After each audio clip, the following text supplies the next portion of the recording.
Okay guys, kalau kau tengok caption ni memang sangat menyita hati. Kau tengok ni. Orang Melayu bukan resis. Orang Melayu cuma benci DAP.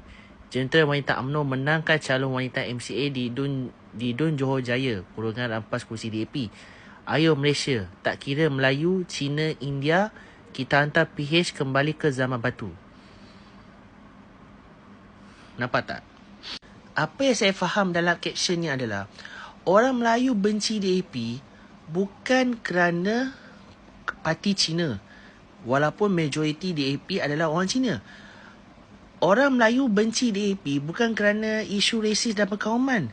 Tetapi orang Melayu benci DAP kerana DAP melanggar institusi raja-raja, melawan raja-raja Melayu, anti-Islam, dan yang ketiga ni, yang paling teruk ni, ingat tak? Pengasas PAP dekat Singapura, Lee Kuan Yew, nak dijadikan Malaysia. Hak kesamarataan sehingga hari ni DAP buat. Satu-satu DAP dah buat. Dan yang keempat, ini yang paling penting. DAP menghancurkan Malaysia.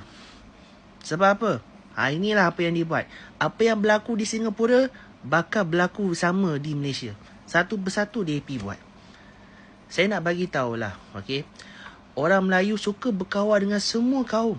Sebab sifat orang Melayu ni jenis baik hati, bertolak ansur. Kita boleh bincang, tak ada masalah, kita kawan baik.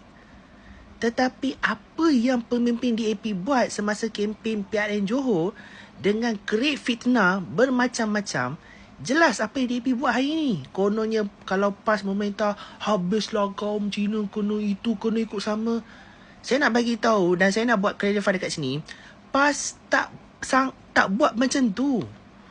PAS tak buat macam tu. Tak sejahat tu. PAS nak ajak untuk perpaduan. Faham tak? PAS tak buat macam tu, geng. Kalau betul lah PAS kejam, kenapa di Kelantan ada patung Buddha baring terbesar di Asia Tenggara? Kenapa orang Cina di Kelantan fasih dalam bahasa Kelantan sampai lupa bahasa dia sendiri? Itu sebenarnya DAP takut.